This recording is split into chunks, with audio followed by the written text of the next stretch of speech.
یہی ہے آرزو تعلیم قرآن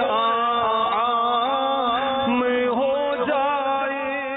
الحمدللہ رب العالمین والصلاة والسلام علی سید المرسلین، اما بعد فاعوذ باللہ من الشیطان الرجیم، بسم اللہ الرحمن الرحیم۔ الصلاة والسلام علیک یا رسول اللہ، الصلاة والسلام علیک یا حبیب اللہ، الصلاة والسلام علیک یا نبی اللہ، وعلی آلک و اصحابک یا نور اللہ۔ میٹھے میٹھے اسلامی بھائیوں، فیضان علم سلسلے کے ساتھ ایک مرتبہ پھر حاضر ہیں۔ سوالات کے باقاعدہ آغاز سے پہلے درود پاک کی فضیلت سنتے ہیں۔ نبی کریم صلی اللہ تعالی علیہ وآلہ وسلم نے ارشاد فرمایا، جس شخص نے صبح مجھ پر 10 مرتبہ اور شام 10 مرتبہ درود شریف پڑھا، کل قیامت کے دن اس کو میری شفاعت ملے گی۔ صلو علی الحبیب صلی اللہ تعالی علی محمد صلی اللہ تعالی علیہ وآلہ وسلم۔ وہ سوالات ہمارے پاس موجود ہیں۔ ایک مسئلہ ہے، ایک یہ معاملہ ہے دنیا کے اندر لوگوں سے ملنا جلنا، ادب آداب، مینر جس کو کہا جاتا ہے، معاشرت کہا جاتا ہے، تو یہ ظاہر سی بات ہے بعض دفعہ گھر والوں کی اچھی تربیت کی بنا پر بھی سیکھتا ہے انسان، اور جو سیکھنے کے جو ادارے ہیں وہاں پر بھی جا کر سیکھا جاتا ہے، اسکولز کے اندر، کالج کے اندر کہیں سکھایا جاتا ہے، کہیں نہیں سکھایا جاتا۔ لیکن عموماً یہ محسوس ہوتا ہے کہ دینی مدارس جو ہیں، درس نظامی جہاں پر کروایا جاتا ہے بالخصوص، وہاں پر خاص طور پر معاشرت کے بارے میں تعلیم کا کوئی سلسلہ نہیں ہوتا، یا ادب آداب سکھائے جائے، مینر سکھائے جائیں، تو ایسا کیوں ہوتا ہے؟ بسم اللہ الرحمن الرحیم۔ معاشرت سکھانے کا جہاں تک تعلق ہے، اس میں یہ بات کہ اسکول کالج کے اندر یہ زیادہ سکھائے جاتے ہیں اور دینی مدارس میں کم ہے، اس اعتبار سے تو درست نہیں ہے۔ وجہ یہ ہے کہ دینی مدارس سے پڑھ کر فارغ ہونے والوں میں بہت ساری وہ چیزیں، وہ اچھائیاں موجود ہوتی ہیں جو دنیاوی تعلیم والوں میں نہیں ہوتی۔ آپ کو معاشرے کے اندر ہزاروں برائیوں میں مبتلا جو افراد کی تعداد ملے گی، وہ وہی ملے گی کہ جو دینی تعلیم سے بے بہرا ہے، یعنی دینی تعلیم ان کو حاصل نہیں ہوتی۔ جیسے مثال کے طور پہ رشوت کون لیتا ہے؟ مدرسے سے فارغ ہونے والا تو رشوت نہیں نہ لیتا، یعنی جو شعبے رشوت لینے میں بڑے معروف ہیں، جن کا نام ذہن میں آتے ساتھ ہی رشوت کا لفظ ساتھ ہی آ جاتا ہے، ان کا تعلق کہاں سے ہوتا ہے؟ وہ مدرسے والے سے نہیں ہوتے، اسکولوں کالجوں سے پڑھے ہوئے لوگ ہی ہوتے ہیں۔ اچھا، اسی طرح جس کرپشن کا پورے ملک کے اندر رویا جاتا ہے کہ یہ کرپشن کر گئے، یہ کھا گئے، یہ کر لیا، وہ کر لیا، وہ جو افراد ہیں ان کو ذہن میں رکھ کر ایک مرتبہ سوچ لیں کہ ان کا تعلق دینی مدارس کے ساتھ ہے یا وہ اسکول کالج کے پڑھے ہوئے ہیں۔ لہذا یہ بات جو ہے نا کہ دینی مدرسوں میں وہ چیز نہیں ہے، دنیاوی اداروں میں ہے، ایسا نہیں ہے۔ ہاں، کچھ دنیاوی اداروں کے اندر اس کا اہتمام کیا جاتا ہے اور وہاں یہ خوبی پائی جاتی ہے۔ بقیہ یہ ہے کہ مدارس کے اندر معاشرت، حسن معاشرت، آداب معاشرت یہ سکھائے جاتے ہیں یا نہیں؟ بنیادی تعلیم جو ہے وہ تو لازمی طور پہ دینی مدارس میں دی جاتی ہے، خواہ وہ عقائد کی ہے، عبادات کی ہے، یا وہ معاملات اور معاشرت کی ہے۔ کیوں؟ اس لیے کہ دینی مدارس کے اندر کیا پڑھایا جاتا ہے؟ قرآن پاک پڑھایا جاتا ہے اور احادیث مبارکہ پڑھائی جاتی ہے۔ یہ دو بنیادی سورس ہیں، اس کے علاوہ پھر فقہ ہے، اصول فقہ، دیگر چیزیں، لیکن قرآن اور حدیث جو ہے یہ دونوں چیزیں دینی مدارس کے اندر داخل ہیں۔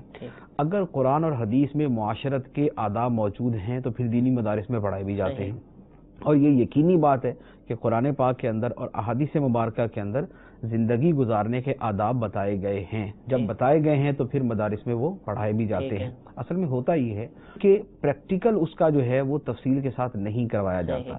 اصول جو پڑھائے جاتے ہیں انہیں تفصیل کے ساتھ جزئیات کے اوپر منطبق نہیں کیا جاتا۔ جیسے مثال کے طور پہ ہم حدیث مبارک تو یہ پڑھتے ہیں، المسلم من سلم المسلمون من لسانہ و یدہ، یہ جو بھی حدیث پڑھنے والا ہے وہ اس حدیث مبارک کو پڑھے گا۔ یہ مشکات میں بھی ہے، بخاری میں بھی ہے، ریاض الصالحین میں بھی ہے، اور یہ اور اس طرح کی بہت ساری درجات کے اندر بھی یہ پڑھائی جاتی ہے۔ لیکن ہوتا یہ ہے کہ اب زبان اور ہاتھ سے دوسرے کو کیسے تکلیف دی جاتی ہے، اس کی پوری تفصیل جو ہے وہ بیان نہیں کی جاتی، کہ ہم اپنی ذات کے اوپر غور کر کے یہ دیکھیں کہ کن چیزوں کے اندر ہم اپنی زبان سے یا اپنے ہاتھوں سے دوسرے کو تکلیف دیتے ہیں۔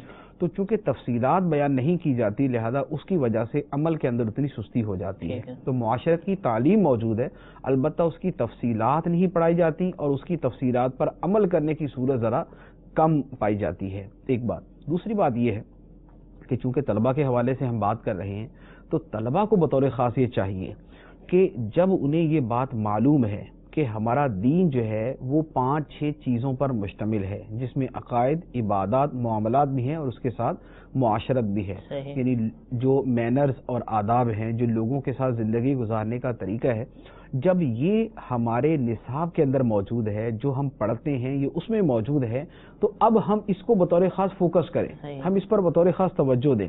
یعنی ہم یوں نہ پڑھیں کہ جیسے بقیہ ساری چیزیں پڑھتے جا رہے اس کو بھی پڑھتے جائیں۔ بہت ساری وہ چیزیں ہوتی ہیں کہ جن کا پڑھنا محض بطور علم ہوتا ہے، لیکن بہت سی وہ چیزیں ہوتی ہیں جن کا پڑھنا بطور عمل کے ہوتا ہے۔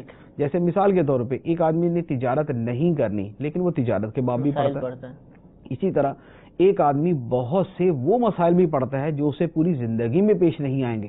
جیسے مثال کے طور پہ قاضی فیصلے کس طرح کرتا ہے، گواہ گواہی کس طرح دیتا ہے، تو اب یہ وہ مسائل ہیں کہ جس کا ضروری نہیں ہے کہ ہر ایک کو پیش ہیں، بہت قلیل تعداد ہے کہ جن کو یہ آگے جا کے پیش آ سکتے ہیں۔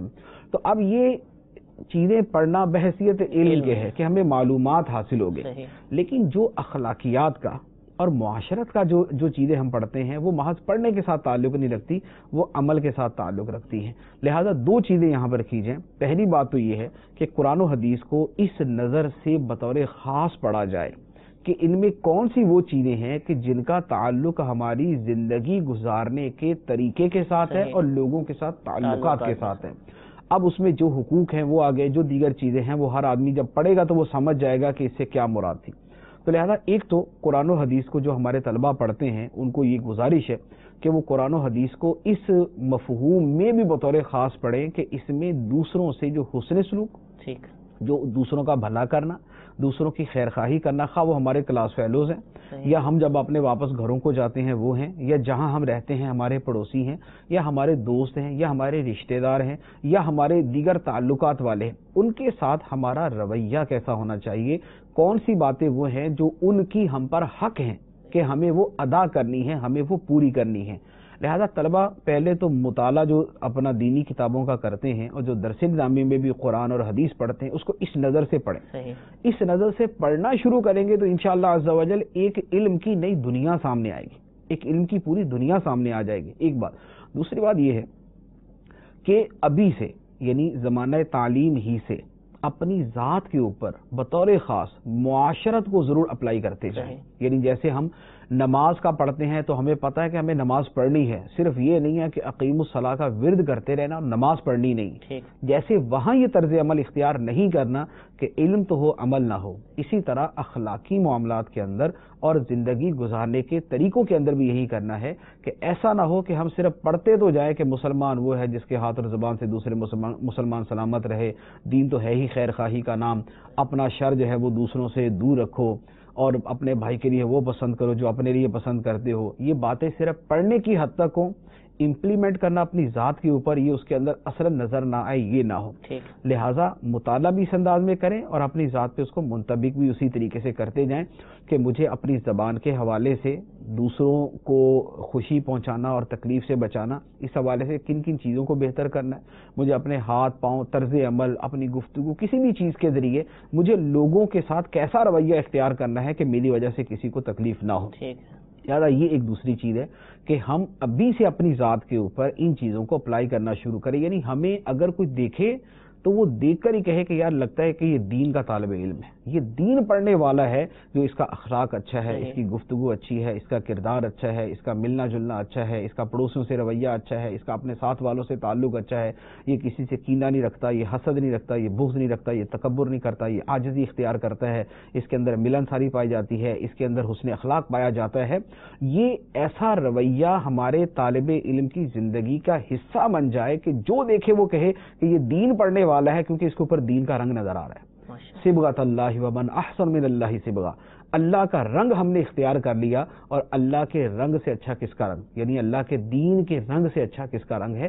تو دین کا رنگ جو ہے وہ ہمارے ہر طالب علم پر، ہمارے ہر استاد پر، یعنی ویسے تو ہر مسلمان پر ہی ہونا چاہیے، لیکن ہم چونکہ بطور خاص طلبہ سے مخاطب ہیں اور ان کے کردار سے دین کو جانچا جاتا ہے، ان کے کردار کی وجہ سے دین کی یا تعریف کی جائے گی یا معاذ اللہ دین کے بارے میں بدگمانیاں پالی جائیں گی. تو لہٰذا ان کو بطور خاص یہ عرض کیا جائے گا کہ یہ اپنا کردار معاشرت کے اعتبار سے، لوگوں سے میل جول کے اعتبار سے اتنا اچھا کر لیں کہ لوگوں کے لیے آئیڈیل بن جائے. یعنی دوسروں کو ترغیب ہو کہ یار ماشاءاللہ اگر اپنے بچوں کو صحیح تربیت دینی ہے اور ان کو صحیح انسان بنانا ہے تو اس کو دینی تعلیم دلا دو.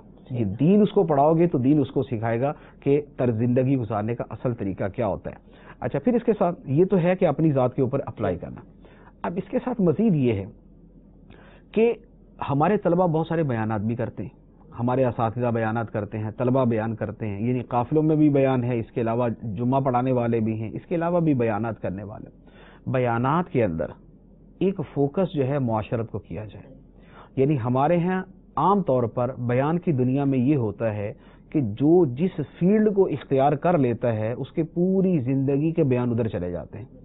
یعنی جو آدمی تصوف پہ بیان کرے گا اب وہ پوری زندگی اللہ کی محبت اور سرکار اسلام کی محبت پہ بیان نہیں کرے گا، تصوف پہ لگا رہے گا. جو معاشرت کے اوپر چلا جائے گا کہ جناب لوگوں سے اچھا سلوک کرنا چاہیے، وہ نماز روزے کو بالکل ایک سائڈ میں کر دے گا اور اس کے نزدیک بس اب جو ہے نا لوگوں سے اچھا سلوک کرنا ہی سب سے بڑی چیز ہے، لوگوں کی خدمت کرنا، خدمت خلق اور غریبوں کی مدد کرنا، بس وہ اسی کا ہو کے رہ جاتا ہے. اس کو نماز کی پرواہ نہیں ہوگی. جیسے ہم دیکھتے ہیں کہ دنیا دار لوگ جو ہے جو انسانیت کا زیادہ نام لینے والے ہوتے ہیں وہ اللہ کی بندگی سے دور ہوتے ہیں، عبادات سے دور ہوتے ہیں، وہ ذکر اللہ سے تلاوت سے دور ہوتے ہیں. لہٰذا ہمارے طلبہ پہلے نمبر پر تو یہ ہے کہ معاشرت کو اپنے بیانات کا حصہ بنائیں.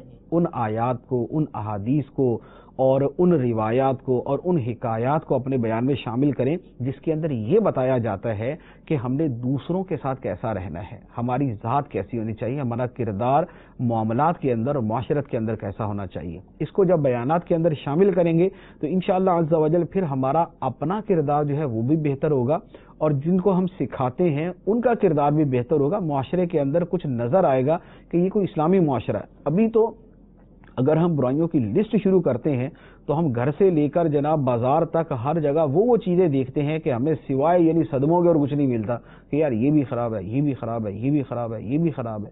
تو کیوں؟ اس لیے کہ لوگوں کو یہ چیزیں بتائی بھی نہیں جاتی، ان کو تربیت بھی نہیں دی جاتی. تو لہذا یہ چیزیں لوگوں کے ہمارے طلباء کے بیانات میں شامل ہونی چاہیے. لیکن اس کے ساتھ وہ احتیاط میں ضرور عرض کروں گا کہ یہ نہیں ہے کہ اب سوائے معاشرت کے کبھی کچھ بیان ہی نہیں کرنا، سوائے اب غریبوں کے حقوق کے کچھ بیان ہی نہیں کرنا. یہ ہو یقینی طور پہ اسی کا تو ہم بیان کر رہے ہیں، لیکن اس کے ساتھ تصوف کا بیان، فکر آخرت، اللہ تعالیٰ کی محبت، نبی کریم صلی اللہ علیہ وآلہ وسلم کی محبت، آپ کی عظمت و شان، اولیاء کرام کی عظمت و شان، عبادات کی اہمیت، نماز کا، تلاوت کا، ذکر اللہ کا، درود پاک کا، ان چیزوں کا بیان بھی شامل ہونا چاہیے. اگر یہ ساری چیزیں ہمارے طلباء اپنا لیں تو آپ یقین کیجئے ایک تو بیان خوبصورت ہوتا ہے، بیان کے اندر تنوع آتا ہے، ایک ورائٹی پیدا ہوتی ہے اور لوگوں تک پورا دین جاتا ہے. ورنہ کیا ہوگا، جو شخص ایک مسجد میں جمعہ پڑھتا ہے اور وہ وہاں کے خطیب کی تقریر سنتا ہے اور وہ خطیب پوری زندگی ایک ہی موضوع پر بیان کرتا ہے تو یہ جو اس کے پاس سننے والے اس کے ہوتے ہیں وہ پوری زندگی اسی کو دین سمجھ لیتے ہیں کہ بھئی دین یہی ہے، بقیہ ساری چیزیں بعد میں ہیں. جو دوسری طرف چلا جاتا ہے وہ دوسرے کے پاس جمعہ پڑھتا ہے، وہ کسی اور چیز کے اوپر فوکس کرتا ہے تو اب ساری زندگی یہی سمجھا جاتا ہے کہ جناب بس دین یہی ہے، اس کے علاوہ کوئی اور چیز کو دین میں اتنی زیادہ اہمیت نہیں ہے. جبکہ دین یوں محدود نہیں ہے، دین وسیع ہے. ہم اس کے اوپر کلام بہت مرتبہ کر چکے ہیں کہ ہمارا دین محض معاشرت نہیں ہے اور محض عبادات نہیں اور محض عقائد کا نام نہیں. یہ ساری چیزیں اس کے اندر آتی ہیں. لہذا ساری چیزوں کو ہمارے طلباء اپنے بیان کا موضوع بنائیں، انشاءاللہ عز و جل اس کے بعد پھر معاشرت کے اندر بہتری آنا شروع. الحمدللہ. اور ہمارے جامعات کے اندر الحمدللہ اس کا بہت بالخصوص درس دیا جاتا ہے اور یہ ہمارا جو سلسلہ ہے یہ بھی تو معاشرت ہی کی تعلیم پر مبنی ہے. جہاں علمی معاملات کو ہم دیکھتے ہیں تو حسن معاشرت کیا ہوتی ہے وہ بھی ہم بیان کرتے ہیں الحمدللہ. اسی طرح امیر اہل سنت وقتاً فوقتاً مدنی مذاکروں کے اندر اور جامعات کے لیے بالخصوص اپنی تحریروں کے اندر بھی حسن معاشرت کا درس دیتے ہوئے نظر آتے ہیں. اس کے علاوہ بھی بہت سارے سلسلے ایسے ہیں کہ جن کے ذریعے ہمارے جامعات کے اندر الحمدللہ حسن معاشرت سکھائی جاتی ہے. ضرورت صرف توجہ کرنے کی ہے، ان باتوں پر عمل کرنے کی ہے.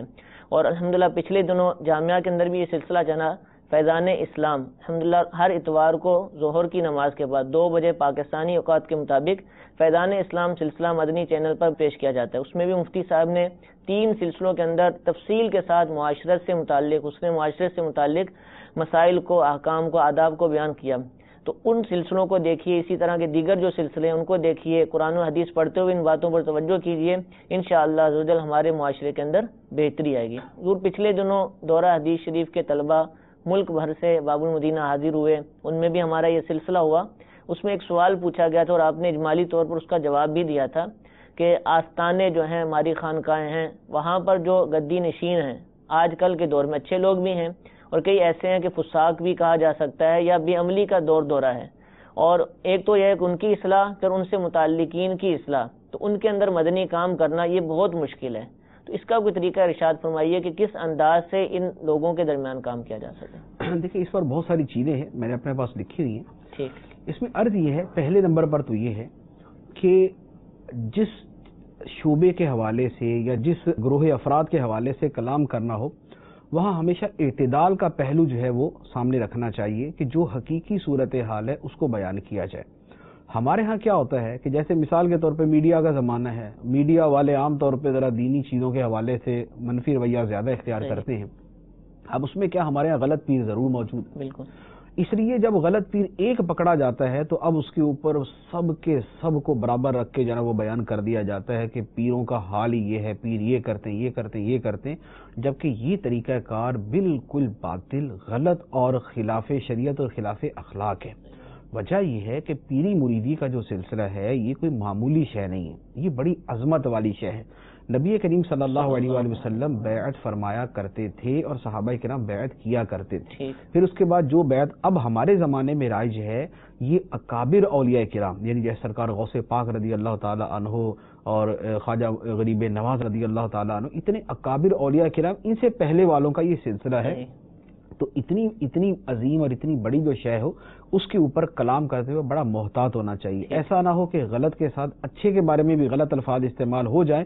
اور اولیاء کرام کا مقام وہ ہے کہ من عادی لی ولیا فقد آذنتہ بالحرب، کہ اللہ تعالیٰ نے فرمایا جو میرے کسی ولی سے دشمنی کرے گا میں اس کو اعلان جنگ کرتا ہوں.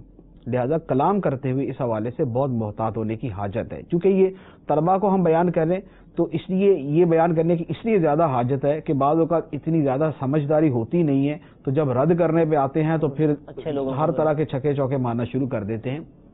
تو پہلی بات تو یہ کہ اعتدال باقی رہنا چاہیے. دوسری بات یہ ہے کہ یہ جو ہے کہ خانقاہوں کی اصلاح کیسے کی جائے. دیکھیں اس میں یہ ہے کہ خانقاہوں کی اصلاح سے اگر تو یہ مراد ہے کہ ہم پیروں کی اصلاح شروع کر دیں تو اس طرف تو جو ہے وہ نہ جایا جائے تو بہتر ہے. وجہ یہ ہے کہ محنت بہت زیادہ اور حاصل وصول بہت تھوڑا ہوگا. اس کی بجائے آپ مریدوں کے اوپر جو ہے توجہ دیں. جو لوگ دینی جذبے کے ساتھ اولیاء کرام کی محبت میں آتے ہیں ان کو سمجھانا اور ان کو دین کا صحیح تصور پیش کرنا، اولیاء کرام کی سچی تصویر ان کے سامنے رکھنا، یہ والا طریقہ اختیار کرنا چاہیے. اب لوگوں کے درمیان پہلی بات تو یہ ہے کہ اولیاء کرام کا یا پیروں کا صحیح تصور پیش کیا جائے کہ پیر ہوتا کون ہے یا اللہ کا ولی ہوتا کون ہے. ہمارے یہاں مس کنسیپشن یوں پیدا ہو جاتا ہے بعض اوقات کہ جب صرف اور صرف فضائل پر بیان ہوتا ہے اور کسی شے کی حقیقت نہیں بیان کی جاتی تو لوگوں کو یہ نہیں پتا چلتا کہ یہ فضائل بیان کس کی ہو رہے ہیں. وہ اب مثال کے طور پہ ولی کی بہت ساری شانیں بیان کر دی. اب یہ شانیں کس پر منطبق ہوں گی؟ کون شخص ہے جو ان فضائل کا مورد ہے؟ کس پر یہ فضائل صادق آتے ہیں، سچے اترتے ہیں؟ تو اب وہ ہر ایسے شخص کو کہ جو کسی لڑی کے اندر ہے، جو بیعت کا دعویٰ کرتا ہے، جو کسی مزار کے ساتھ بیٹھا ہوا ہے، وہ سارے فضائل اس ولی کے اوپر منطبق کر دیں گے اور اس کے بعد پھر غلطی کا سلسلہ جو ہے وہ شروع ہو جائے گا. لہٰذا اولیاء کرام کی اصل تعریف کیا ہے، ولی کہتے کسے ہیں، ولی کا طرز عمل کیسا ہوتا ہے، وہ پہلے بیان کیا جائے. جو اکابر اولیاء کرام ہیں ان کے احوال بیان کیے جائیں. غوث پاک رضی اللہ تعالیٰ عنہ کی سیرت اور کردار یہ تھا، خواجہ غریب نواز رضی اللہ تعالیٰ عنہ کی سیرت اور کردار یہ تھا، شیخ شہاب الدین سہروردی رحمۃ اللہ علیہ کی سیرت اور کردار یہ تھا، داتا صاحب علیہ رحمہ کا، بابا فرید گنج شکر رحمۃ اللہ علیہ کا، حضرت سہل بن عبداللہ تستری، بائی حدیث بستامی، جنید بغدادی اور ذوالنون مصری، یہ جتنے اکابر اولیاء کرام ہیں ان کا کردار پیش کیا جائے کہ یہ ہے ولی کا کردار. صرف ان کی کرامات ہی ان کی ولایت نہیں ہے، ٹھیک، کرامات تو ان کو بطور انعام کے دی گئیں، اصل جو ان کا کردار تھا وہ دوسرا تھا.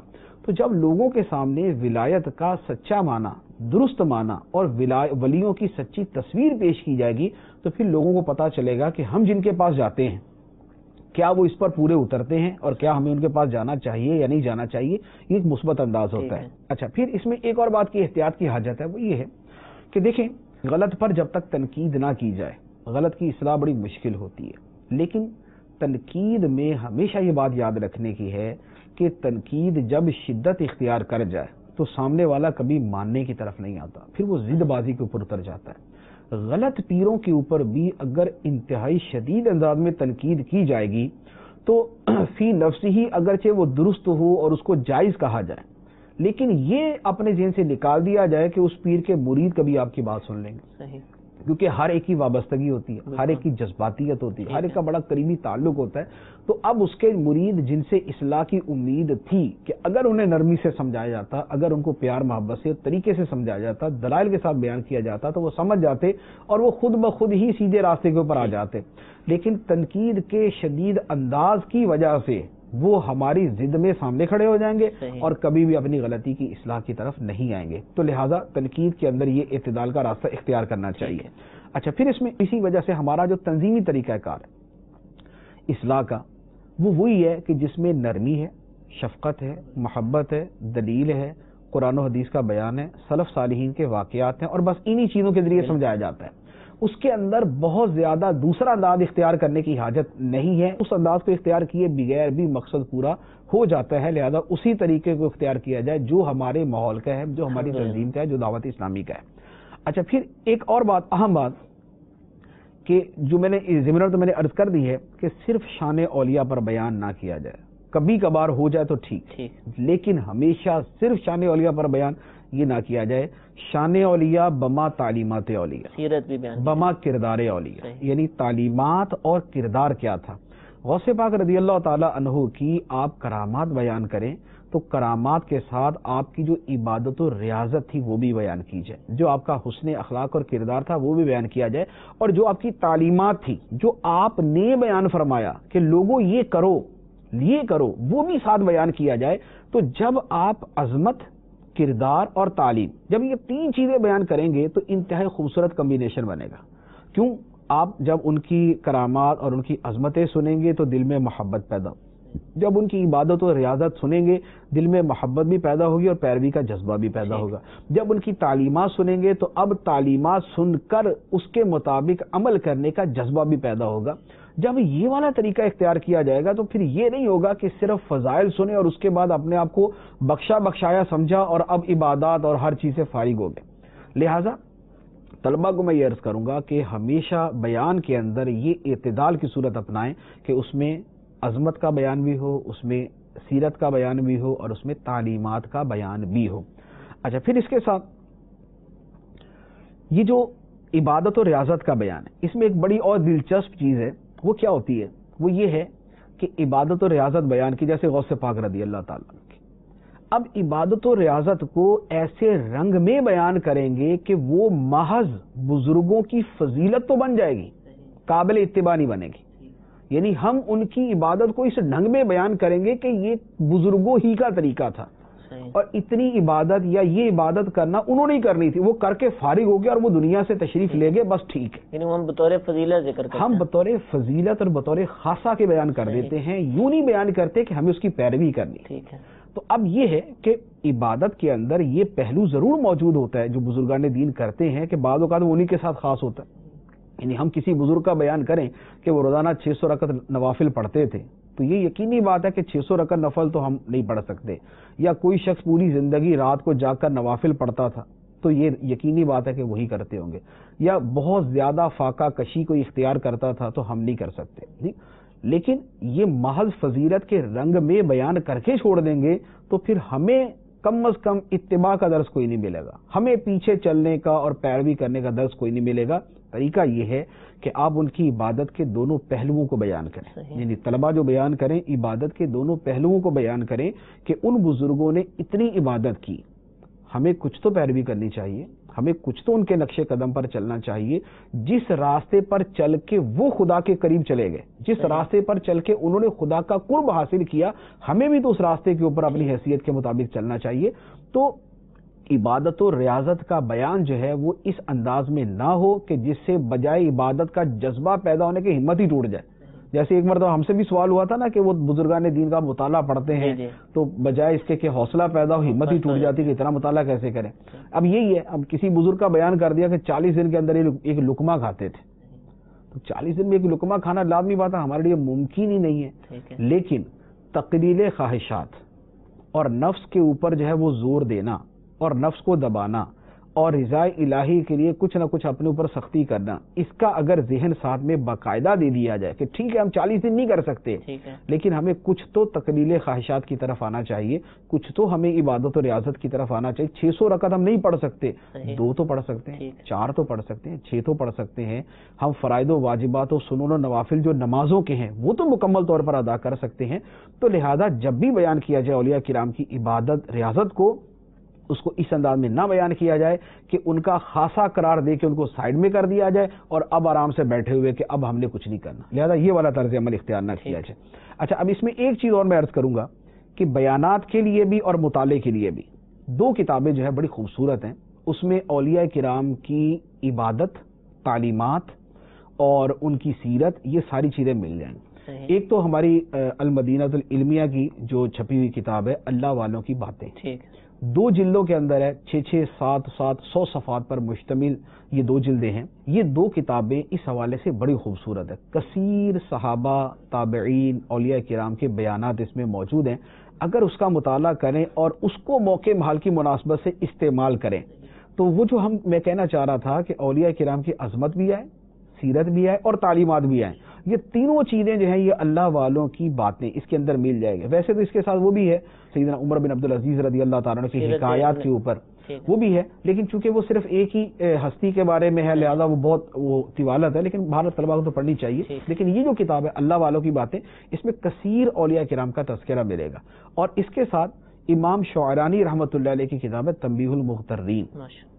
تنبیہ المغترین جو ہے وہ قرآن و حدیث کی جو بیسک تعلیمات ہیں، یعنی اخلاص ہے، صبر ہے، شکر ہے، توکل ہے، اس کے علاوہ جتنی اس طرح کی چیزیں ہیں، ان تمام چیزوں پر اولیاء کرام کیا کیا کرتے تھے۔ یعنی صرف یہ نہیں ہے کہ اخلاص کا یا صبر و شکر کا درس جو ہے وہ قرآن اور حدیث میں، اولیاء کرام کی سیرت میں عملی نمونہ ملے گا اس کا، اور ان کے فرامین کے اندر بڑی خوبصورت باتیں ملیں گی۔ تنبیہ المغترین جو ہے وہ ان چیزوں پر مشتمل ہے۔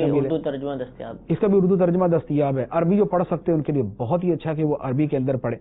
تو یہ کتابیں، اب اس کے علاوہ مزید تھوڑی سی تلاش کریں گے تو اور بہت ساری مل جائیں گی، لیکن یہ 2 بڑی عمدہ کتابیں ہیں، ان کتابوں کا مطالعہ کریں تو انشاءاللہ عز و جل پھر بیانات میں بھی ان کو استعمال کریں گے اور اس کا مطالعہ کرنے کی طرف بھی آئیں گے، اور ان سے تیار شدہ بیانات جب لوگوں میں جا کے کریں گے، جب آستانوں پہ، خانقاہوں پہ، مزاروں پہ جا کے جب یہ بیان کریں گے تو پھر لوگوں کی نظر کے اندر وسعت پیدا ہوگی کہ اصل جو اولیاء کرام کا اتنا ہمارے سامنے تذکرہ کیا جاتا ہے اس کا مقصد کیا ہے۔ اس کے مقصد کے اندر ان سے محبت، عقیدت اور تعظیم بھی ہے، اور ان کی اتباع اور ان کی اطاعت بھی ہے۔ ماشاءاللہ، الحمدللہ۔ اور دعوت اسلامی کہ جس کا مدنی مقصد ہی یہ ہے کہ اپنی اور ساری دنیا کے لوگوں کی اصلاح کی کوشش کرنی ہے۔ الحمدللہ دین کے بے شمار شعبہ جات کے اندر دین کا مدنی کام کرتی ہے۔ الحمدللہ مزارات پر کام کرنے کے لیے بھی مجلس کا قیام کیا گیا، مجلس مزارات اولیاء، جس میں مزارات پر آراس کے موقع پر بالخصوص جا کر وہاں پر جو لوگ آئے ہوتے ہیں ان کے اندر نیکی کی دعوت پیش کی جاتی ہے، ان کو مدنی قافلوں میں سفر کروایا جاتا ہے، درس و بیان کا سلسلہ ہوتا ہے۔ تو جو اسلامی بھائی یہ خواہش رکھتے ہیں کہ خانقاہوں میں کام کریں، متعلقین کے اندر کام کریں، وہ اس مجلس کے ذریعے بھی اپنے اس کام کو کر سکتے ہیں۔ حضور جہاں پر بھی طلبہ ہوں، چاہے دینی ادارہ ہو، دنیاوی ادارہ ہو، مختلف طرح کے طلبہ ہوتے ہیں، ذہین بھی ہوتے ہیں، کچھ کمزور ذہن کے بھی ہوتے ہیں، تو عموماً جو کمزور ذہن کے طلبہ ہوتے ہیں وہ ذہین طلبہ کو دیکھ کر احساس کمتری کا شکار ہو جاتے ہیں۔ تو یہ احساس کمتری کیسے دور ہو؟ یہ میں نے پہلے بھی عرض کیا تھا، عالمی مسئلہ ہے، اس میں تعلیم کا صرف عمل دخل نہیں ہے، لوگ گھروں کے اندر بھی احساس کمتری کا شکار ہوتے ہیں۔ یعنی جہاں پر خوبی ہے وہاں پر تقابل ہے، جہاں تقابل ہے وہاں ایک برتر ہے، ایک کمتر ہے، جو کمتر ہوگا وہ احساس کمتری کا شکار ہوگا۔ لیکن بات یہ ہے کہ احساس کمتری یوں ہونا نہیں چاہیے کہ دنیا کے اندر کوئی بھی وہ نہیں ہے جو آخری انتہا کو پہنچا ہوا ہے۔ ٹھیک ہے نا. یعنی کمالات کے اندر جو اللہ تعالیٰ نے متعین طور پہ دے دیے کسی کو اور بتا دیا، وہ اپنی جگہ ہم ان کے اعتبار سے کلام بھی نہیں کر رہے، لیکن وہی ہے کہ مالدار ہے جتنا مرضی بن جائے اس سے اوپر ایک مالدار نکل ہی آئے گا. اچھا، علم والا جتنا مرضی بڑا ہو جائے، فوق کل ذی علم علیم، ہر علم والے کے اوپر دوسرا علم والا موجود ہوگا. ذہانت کی بات کرتے ہیں، ایک سے بڑھ کے ایک ذہین دنیا کے اندر موجود ہے. حافظے کی بات کرتے ہیں، ایک سے بڑھ کے ایک اچھے حافظے والا دنیا کے اندر موجود ہے. خوبصورتی کی بات کرتے ہیں، ایک سے بڑھ کے خوبصورت دنیا کے اندر موجود ہے. اچھے اخلاق کی بات کرتے ہیں، ایک سے بڑھ کے ایک اچھے اخلاق والا دنیا میں موجود ہے. کسی شعبے کے ماہر کی بات کرتے ہیں، اس کا 10 گنا زیادہ بڑا ماہر دنیا کے اندر دوسری جگہ موجود ہے. تو لہذا احساس کمتری جو ہے بیسیکلی یہ اپنا احساس ہے. ٹھیک، اس کا تعلق دوسرے کے ساتھ نہیں ہوتا، اس کا تعلق اپنے ساتھ ہوتا ہے. اب احساس جب انسان کے اپنے قابو میں ہے تو اس کو باقی رکھنا بھی اپنے قابو میں ہے، اس کو ختم کرنا بھی اپنے قابو میں. اس کی چند ایک چیزیں ہیں جس کا میں عرض کروں گا کہ اگر ان کو لیا جائے تو صرف تعلیمی اعتبار سے نہیں، دنیا کے اور بہت ساری چیزوں کے اندر احساس کمتری کو ختم کیا جا سکتا ہے. جیسے مثال کے طور پہ پیسوں کے اندر ہی ہوتا ہے. ٹھیک ہے، کسی کی تنخواہ زیادہ ہے، دوسرے کی کم ہے، اب کم والا احساس کمتری کا شکار. ایک کے پاس بہت اچھی گاڑی ہے، دوسرے کے پاس گاڑی اس طرح کی نہیں ہے، یہ کم گاڑی والا جو ہے یہ احساس کمتری کا شکار. تو اس پر جو ہے، اس میں چند ایک چیزیں ہیں، اگر ان کو اپنے ذہن میں رکھا جائے تو بہت ساری شعبوں کے اندر، بہت ساری چیزوں کے اندر احساس کمتری سے بچا جا سکتا ہے. اب اس میں کیا کہ سب سے اہم چیز تو یہ ہے کہ اللہ تعالیٰ کی بارگاہ میں دعا کرے. ٹھیک ہے، کہ اس کے دل سے یہ احساس ختم ہو جائے اور جو اس کے حق میں بہتر ہے یہ اس مرتبے تک رہے. بعض اوقات ہم محنت کر کے ایک مرتبہ تو حاصل کر لیتے ہیں، یا دعائیں کر کے اسی مرتبے کی دعا کر کے وہاں پہنچ جاتے ہیں، لیکن وہاں پہنچ کے پتہ چلتا ہے کہ نہیں بھی یہ تو کچھ اور ہی دنیا ہے اور یہاں میں نہ ہی آتا تو بہتر تھا.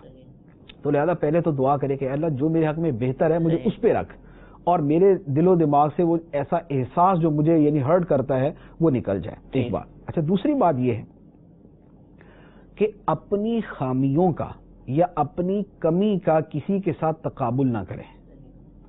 کم تری کا احساس تبھی ہوگا جب دوسرے کی برتری کے ساتھ تقابل کرے کہ اس میں یہ خوبی ہے اور میرے اندر نہیں ہے، اس میں زیادہ اچھے انداز میں پائی جا رہی ہے، میرے اندر اتنے اچھے انداز میں نہیں پائی جا رہی. دوسرے سے تقابل نہ کرے. کم ذہین طالب علم اگر دوسرے ذہین طالب علم سے تقابل کرے گا تو اسے احساس کمتری ہوگا. ٹھیک، اگر تقابل نہیں کرے گا تو احساس کمتری بھی نہیں ہوگا. تو لہذا تقابل نہ کرے. کیوں؟ اس لیے کہ تقابل کرنے سے سوائے خود افسوس میں چلے جانے کے اور حاصل کچھ نہیں ہوتا. یا تو یہ ہو کہ تقابل کرنے سے جناب وہ ہمیں کو فضیلت مل جائے اور ہم اس کے برابر ہو جائیں، سوائے اس کے اور کچھ نہیں ہوتا کہ ہم افسردہ ہو جاتے ہیں، ہم افسوس کا شکار ہو جاتے ہیں اور ہم اپنے اندر کوڑنا شروع کر دیتے ہیں، اور پھر بعض اوقات گناہوں کی طرف چلے جاتے ہیں کہ اسے حسد پیدا ہو جاتا ہے کہ میں تو وہاں جا نہیں سکتا، اب اسی کا مرتبہ چھن جائے. تو پھر یہ احساس کمتری گناہ کی طرف لے جاتا ہے. لہذا تقابل ہی نہ کیا جائے تاکہ یہ برابری والا احساس، یہ کمتری والا احساس پیدا نہ ہو، اور اس کے بعد اگلے جو اس کے دینی اور دنیاوی دونوں اعتبار سے جو نقصانات ہیں وہ انسان کو نہ حاصل ہوں. اچھا، تیسری بات یہ ہے کہ اپنی ناکامیوں کو ہرگز نہ سوچے. ٹھیک، ہم احساس کمتری کا شکار تب ہوتے ہیں جب اپنی ناکامیوں کو سوچتے کہ یار میں نے یہ کرنے کی کوشش کی میں نہیں کر سکا، میں نے فلاں کرنے کی کوشش کی میں نہیں کر سکا. یہ ناکامیوں کا جو ایک ایک یعنی قطرہ ہے نا، یہ ہمارے دماغ کے اوپر اتنی گہری چوٹ لگاتا ہے کہ وہ چھوٹی چھوٹی ناکامیاں ہماری زندگی کو محدود کر دیتی، ہمارے ذہن کو معاف کر دیتی ہیں. ہمارا دل جو ہے وہ غم سے بھر جاتا ہے جب ہم اپنی ناکامیاں سوچتے ہیں. لہذا ناکامیاں نہ سوچیں. ناکام ہو گئے تو ٹھیک ہے، ختم کریں، اس کے بعد آگے چلنے کی شروع کر دیں. آپ ناکامیاں سوچنے سے ناکامی بدل نہیں جائے گی. ٹھیک، لوگوں نے یہ کہا ہے، جو اس شعبے کے لوگ ہیں انہوں نے کہا کہ ناکامی جو ہے وہ اس کو سٹیپنگ سٹون کہتے ہیں. سٹیپنگ سٹون اس کا مطلب ہوتا ہے جیسے ہم کسی کا پانی کھڑا ہو نا تو پانی سے گزرنے کے لیے پتھر رکھے ہوتے ہیں جگہ جگہ، ان کے اوپر آدمی پاؤں رکھ کے آگے گزر جاتا ہے. اس کو سٹیپنگ سٹون کہتے ہیں. ناکامی جو ہے بیسیکلی یہ وہ پتھر ہیں جن پہ آدمی قدم رکھ کے آگے نکل جاتا ہے. اب ناکامی کو اگر ناکامی سمجھ کے اپنے ذہن پہ سوار کر لیا تو کبھی بھی راستہ پار نہیں ہوگا، اور اگر اس کے اوپر قدم رکھ کے آگے نکل گئے اور مڑ کے نہیں دیکھا تو آپ راستہ پار کر جائیں گے. لہٰذا اپنی ناکامیوں کو ہرگز نہ سوچا جائے، اور اس کا اگلا سٹیپ یہ ہے کہ اپنی کامیابیوں کو سوچا جائے. ٹھیک ہے، ایسا کبھی نہیں ہوتا کہ آدمی زندگی میں اس نے کوئی کامیابی حاصل نہ کی ہو، کوئی اسے خوشی ملی نہ ہو. ایسا دنیا میں اتنا دکھی جو ہے وہ دنیا میں کوئی نہیں ہوگا کہ جس کو دنیا میں کبھی کوئی خوشی نہیں ملی، کبھی کوئی کامیابی نہیں ملی. ہر آدمی کو زندگی میں کامیابی ملتی ہے. اب جو اس کی چھوٹی چھوٹی کامیابیاں ہیں وہ ان کو یاد کرے. مثال کے طور پہ اس کی خوشیوں میں یہ بھی ہو سکتا ہے کہ اس کو والدین دوسروں کی بنسبت اچھے ملے, ٹھیک ہے, اس کی تعلیم و تربیت دوسروں کی بنسبت اچھی ہوئی. وہ اپنے اسکول کے زمانے کے اندر اگر وہ پہلے نمبر پر نہیں آیا تھا تو آخر 40 میں سے چوتھے نمبر پر تو آیا تھا, تو وہ 36 سے تو اوپر ہی تھا نا وہ. تو اب یہ اس کی کامیابی ہے. وہ پہلے نمبر کو سامنے رکھ کے سوچے گا تو وہ چوتھے نمبر پہ ہے, یہ احساس کمتری ہے. وہ 36 کو رکھ کے سوچے گا تو اب وہ ان سے اوپر ہے, یہ اس کی احساس برتری ہے. اب وہ ادھر سے یوں نہ دیکھے, وہ ادھر سے یوں دیکھے. وہ کسی نے کہا ہے کہ دو آدمی جیل میں تھے, دونوں نے اپنی جو وہ لگی ہوتی ہے جیل کی سلاخیں ان سے باہر دیکھا. تو ایک نے دوسرے سے پوچھا تو نے کیا دیکھا؟ اس نے کہا یار کیچڑ ہی کیچڑ ہے. پھر اس نے اس سے پوچھا تو نے کیا دیکھا؟ اس نے کہا یار ستارے ہی ستارے اوپر. تو ایک کی نظر کیچڑ پہ گئی, دوسرے کی نظر ستاروں پر گئی. جو نیچی نظر رکھے گا اس کو کیچڑ نظر آئے گا, جو بلند نظر رکھے گا اس کو ستارے نظر آئیں گے. لہٰذا اپنی ناکامیوں کو یاد نہ کیا جائے اور ان کو نہ سوچا جائے بلکہ اپنی کامیابیوں کو سوچا جائے. اچھا, پھر اس سے اگلی بات, کامیابی تو وہ ہے کہ ایک واقعہ ہوا اور اس میں یہ کامیاب ہوا. اس کے ساتھ ہوتی کچھ خوبیاں. اپنی خوبیوں کو یاد کریں. خوبیاں, ایسا نہیں ہوتا کسی آدمی میں کوئی خوبی نہ ہو. کسی کے اندر اس کے شکل و صورت کے اعتبار سے خوبی ہوتی ہے, کسی میں اس کے اخلاق کے اعتبار سے خوبی ہوتی ہے, کسی میں اس کی ڈریسنگ کے اعتبار سے خوبی ہوتی ہے کہ جتنا لباس اس پہ جچتا ہے دوسرے پہ نہیں جچتا. اچھا, کسی کو حسن آواز دیا جاتا ہے, کسی کو حسن کلام دیا جاتا ہے, کسی کو اچھا اخلاق دیا جاتا ہے, کسی کو اچھا بیک گراؤنڈ مل جاتا ہے, کسی کی فیملی اچھی ہوتی ہے, کوئی بیان کرنے میں اچھا ہوتا ہے, کوئی اردو بولنے میں اچھا ہوتا ہے, کوئی تحریر کرنے میں اچھا ہوتا ہے, کوئی ریڈنگ کے اندر اچھا ہوتا ہے, کسی کا حافظہ اچھا ہوتا ہے, کسی کا سمجھنے کا ملکہ زیادہ اچھا ہوتا ہے, کسی کا سمجھانے کا ملکہ زیادہ ہوتا ہے, کوئی دوسروں سے تعلقات بنانے کے اندر دوسروں سے بہتر ہوتا ہے, کسی کے اندر ملنساری پائی جاتی ہے, کسی کے اندر عبادت کا ذوق زیادہ ہوتا ہے, کوئی تقوی کے اندر دوسرے سے بہتر ہوتا ہے. تو اپنی خامیوں کو نہ سوچا جائے, اپنی خوبیوں کو سوچا جائے. جب آدمی خوبیوں کو سوچتا ہے تو اس سے احساس کمتری کے بادل چھٹنا شروع ہو جاتے ہیں اور اس کو نظر آتا ہے کہ نہیں الحمدللہ میں کچھ ہوں کہ مجھے اللہ تعالیٰ نے ان خوبیوں سے نوازا ہے. دنیا کا ناکام ترین انسان بھی اگر اپنی بیٹھ کے خوبیاں اور اپنی کامیابیاں لکھنا شروع کرے نا, آپ یقین کریں ایک لسٹ اس کی کامیابیوں کی بنے گی اور ایک لسٹ اس کی خوبیوں کی بنے گی. یہ جو ماہرین نفسیات ہوتے ہیں وہ باقاعدہ یہ کرتے ہیں کہ ایک آدمی آتا نا کہ جناب میری بیوی نے مجھے چھوڑ دیا, میرے بچے مجھے چھوڑ گئے, میرا کاروبار تباہ ہو گیا, میرا مکان بک گیا اور میں بیمار بھی رہتا ہوں اور یہ ساری چیزیں ہیں, اب بتائیں کہ میری زندگی میں کیا ہے. وہ اس کی بھی پوری ایک لسٹ تیار کروا دیتے ہیں کہ یہ تمہارے پاس ہے, تمہاری آنکھیں دیکھتی ہیں یا نہیں دیکھتی؟ ہاں دیکھتی ہیں. تمہارے کان سنتے ہیں یا نہیں سنتے؟ تمہارا دماغ کام کرتا ہے یا نہیں کرتا؟ ہاں کر. تمہارے ہاتھ پاؤں چلتے ہیں یا نہیں چلتے ہیں؟ تمہارے دل کے اندر آگے بڑھنے کا جذبہ ہے یا نہیں؟ ہاں ہے میرے. اب یہ چیزیں ہی اس کی بن جاتی ہے کہ یار یہ دیکھو جو تمہیں ترقی کی شاہراہ کے اوپر گامزن کرنے والی چیز ہے وہ تو تمہارے پاس موجود ہے. تمہارا کاروبار اگر ختم ہو گیا تو پہلے تو تھا ہی نہیں تھا اور تم نے کیا, اگر اب نہیں ہے تو اب بھی دوبارہ تم اوپر چڑھ سکتے ہو. تو لہٰذا اپنی کامیابیاں اور اپنی خوبیاں ان کو گنا جائے, اپنی ناکامیاں اور اپنی خامیاں ان کو نہ شمار کیا جائے. اچھا, پھر اس کے ساتھ ایک اور چیز بڑی مفید ہوتی ہے, وہ ہوتی ہے کہ جو با حوصلہ لوگ ہیں, ہمت والے, حوصلے والے لوگ, اگر تو ان کی صحبت نصیب ہو جائے پھر تو کیا ہی بات ہے. یعنی جن کی باتیں ایسی ہوں کہ آدمی کو ان کی باتوں سے جذبہ ملے. جیسے مثال کے طور ہم جو باتیں کر رہے ہیں یہ باتیں ایسی ہیں کہ اس کو جو بھی سنے گا اس کے ذہن کے اندر ایک پیدا ہوگا کہ نہیں یار میں کچھ کر سکتا ہوں دنیا کے اندر, میں زندگی میں کچھ کر سکتا ہوں. جو اس طرح کے با حوصلہ لوگ ہوں وہ ان کے پاس بیٹھے. یا پھر یہ ہے کہ جو ہمت و حوصلہ والے لوگ ہیں وہ ان کے واقعات پڑھیں. جیسے مثال ایک بڑا عرصہ پہلے میں نے کتاب پڑھی تھی نابینا محدثین, بہت عرصہ پہلے کتاب پڑھی تھی. اس میں ان محدثین کا تذکرہ تھا جو نابینا تھے لیکن محدث تھے. 1,00,000 حدیثیں ان کو یاد تھی. ایون کہ امام ترمذی رحمۃ اللہ علیہ کا تذکرہ اس کے اندر تھا. یعنی ایک قول یہ ہے کہ امام ترمذی رحمۃ اللہ علیہ نابینا تھے, دوسرا یہ ہے کہ شروع میں نہیں تھے, آخری عمر کے اندر جا کر ہو گئے تھے. اگر شروع سے نابینا تھے تو امام ترمذی تھے, اب ان کا مقام و مرتبہ دیکھیں. اور اس طرح پاکستان کے اندر ایک عالم دین ہے, وہ کچھ فوت ہو گئے کافی عرصہ پہلے, نابینا تھے وہ, لیکن پاکستان کے بڑے بڑے علماء ان کے شاگرد ہیں, تو اس طرح بہت سارے آپ کو ایسے لوگ ملیں گے کہ جو معذور ہیں کسی وجہ سے, لیکن زندگی میں ایسی انہوں نے کامیابیاں حاصل کی ہیں کہ آپ پڑھیں آپ دنگ رہ جائیں بالکل کہ یار اتنی بڑی کامیابیاں انہوں نے حاصل کی ہیں.